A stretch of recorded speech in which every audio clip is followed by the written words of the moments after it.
Nyo guys, sa relasyon, hindi pwede na pag nag-away kayo ng asawa mo, ikaw ang laging tama. Pag alam mong tama siya, wag mo nang gamitan ng ego mo yan. Kasi lahat ng desisyon mo ngayon, yun yung magiging future nyo, kasama mo ang anak mo. So ngayon, kung papalagpasin mo yung mabuting tao na kasama mo na dahil sa ego mo, dahil sa gusto mo ikaw ang laging tama, 'di ba? Pag nag-aaway, 'di ba? Bulyawan, sigawan, pataasan ng pride. Ngayon, kung ikaw isa ka dun sa babaeng ma-pride din, 'di ba? Wala kang pakialam, na sa anak mo, wala kang pakialam sa asawa mo, kasi nga magkaaway kayo, 'di ba? So wala kang pakialam sa lahat basta mapatunayan mo yung ego mo na ikaw ang tama.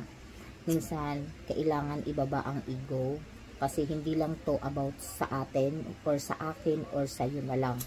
Ito ay about na din sa anak, 'di ba? Hindi pwede na dahil sa ego mo mawawala yung isang mabuting tao sa iyo, 'di ba?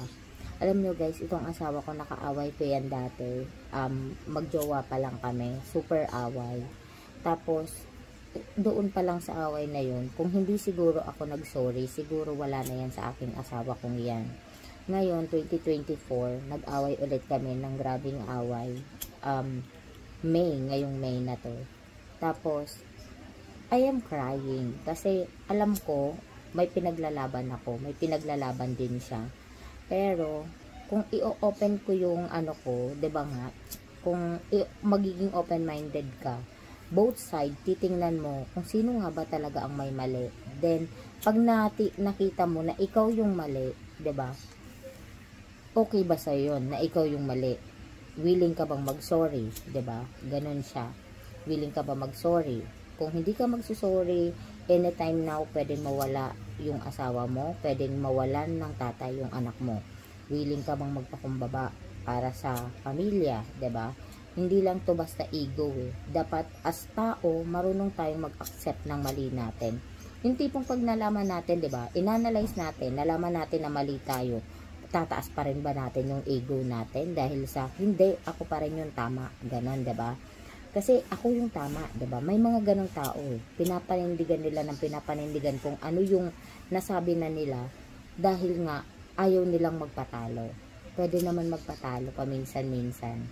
Kasi kung tutuusin guys, kung hindi ba ito ang kasama ko, kung hindi ba ganito katinong lalaki at kaayos na tao yung nakasama ko, maayos ba ngayon yung buhay ko? Yan yung sinasabi natin na every decision you made is your future. 'Di ba? Yun yung magiging future mo. Yun yung magiging future mo, guys. Kaya kung nakikita mo na mabuti naman yung tao, matino naman yung tao, bakit hahayaan mong mawala siya, 'di ba? Bakit hahayaan mo na magkaroon pa ng ano, 'di ba? Magkaroon pa ng time na makahanap pa siya ng iba. Sasayangin mo no? Huwag mong sayangin ang panahon. Kasi kung ikaw, 'di ba? Kung ikaw sa time ngayon, siguro may mga ano ka sa buhay mo na nagsisikan na sana kung yun yung napangasawa ko. Kasi minsan may mga ano tayo, 'di ba? Nanligaw sa atin na ngayon maayos ang buhay. Ako guys, hindi. Lahat ng nanligaw sa akin, wow, parang ang dami nanligaw. Hindi maayos ang buhay. And yes, kasi guys, hindi talaga kasi sila matitino nung nasa part ko sila. At saka hindi din talaga sila kasi maayos. Nakita ko na out of responsibility, hindi alam ang responsibilidad. Itong lalaking to, nung time na nag-away kami, nung ano pa lang kami guys, magjowa pa lang kami, nasabi ko sa sarili ko na, since ako ang mali, kasi medyo childish nga ako mag-isip guys, kasi syempre mas bata ako sa kanya ng 8 taon. Pero usually guys, almost iniintindi niya ako. Pag punong-puno na siya, siguro mga 20 balde muna ang kaya niyang punuin bago niya ako anuhin talaga, labanan guys. Ganun siya kapasensyoso. Hindi tulad ko na isang balde pa lang napuno ko, nag-war break na ako. Siya hindi. 20 o 10 balde muna ang kaya niyang punuin. Pag punong-puno na siya, doon siya magsasalita. Minsan naisip ko ngayon sa pag-aaway namin guys, I am a toxic wife. I am a toxic partner. Kasi na-realize ko, everyday, I am talking about bad thing. Nag-ano ako sa kanya guys, mga problema. Ako ang laging tama sa problema na yun. 'Di ba? Ganon, may mga ganon ako. Naisip ko, itong nag-away kami, tao lang din pala yung asawa ko. Ina-absorb niya, ina-absorb lahat ng galit ko. Ina-absorb niya, ina-absorb lahat ng problema ko. Siya. Ito ang tanong, meron ba siyang napagsasabihan? Meron bang nag-a-absorb ng galit niya? Meron bang nakikinig sa kanya para maibsan yung mga problema na pinagsasabi ko, 'di ba? Na inabsorb niya. Baka hindi natin napapansin, nagiging tayo, taken for granted tayo. Kasi masyado natin natitake for granted yung mga asawa natin na hindi natin alam na tayong mga babae, maboka tayo open tayo sa lahat ng bagay. Nasasabi agad natin kung ano yung sama ng loob natin. Nasisigaw agad natin, 'di ba? Pero sila, yung asawa mo, may napagsasabihan ba?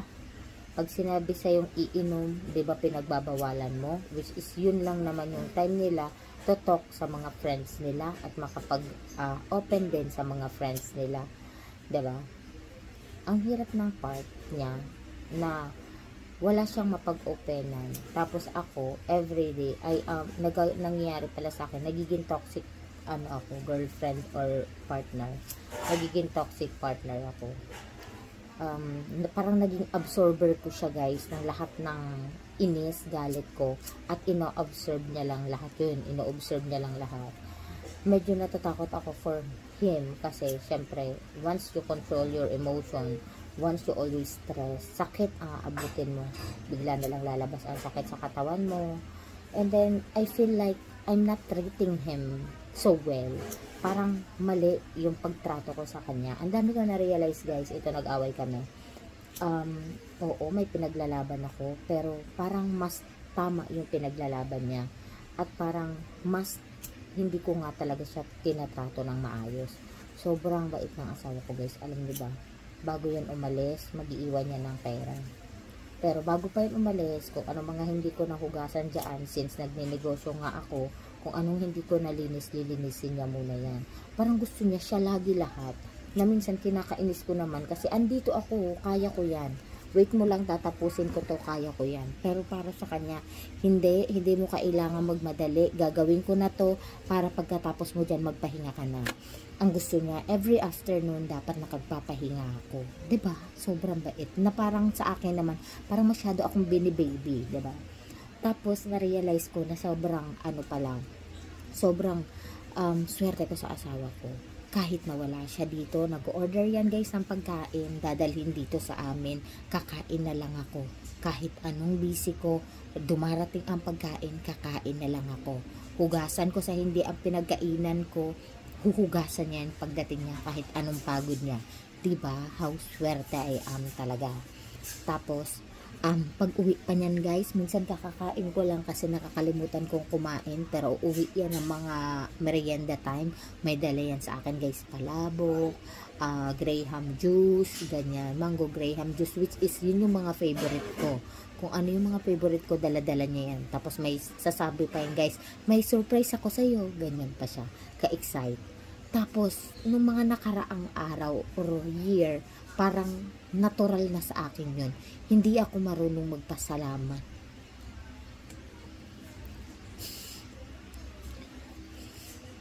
Parang na-taken for granted ko yung asawa ko na hindi ko naisip na hindi lahat ng babae nararanasan to. Merong mga babaeng nabubugbog, merong mga babaeng hindi kumakain ng maayos, merong mga babaeng pag humihingi ng pera, pinaparamdam sa kanila na lalaki ang nagtatrabaho. Pero ako never ko naranasan yun. Hinahayaan ako ng asawa ko na gawin ko kung ano yung negosyo na gusto ko dahil nakikita niya dito ako masaya. Nalulungkot lang ako kasi dumating sa point na sobrang inis niya sa akin. Hindi niya naman ako kayang saktan. Talagang sinuntok niya yung pader. I feel so bad guys. Nakita ko na nasasaktan siya. Nakita ko na yung sakit hindi niya kayang hindi niya kaya na, kaya ito na lang padaran susuntukin ko. Sugat-sugat talaga yung kamay niya, guys. Sobrang sakit para sa akin. Pag mahal mo yung isang tao, ida-down mo yung ego mo, lalo na kung mali ka. At mararamdaman mo na magbo-burst up yung pagmamahal mo sa kanya kaysa yung kung ano yung mga pinaglalaban mo. Ayun, ngayon sugat-sugat yung kamay niya. Kawawa naman siya. Ayokong magsayang ng oras. Nung nakita ko, nagalit siya sa akin, nag-sorry agad ako. Kinabukasan, nag-sorry ako kahit sobrang galit niya, na ayaw niya, na parang halos ayaw niya akong makita. Nag-sorry ako na nag-sorry.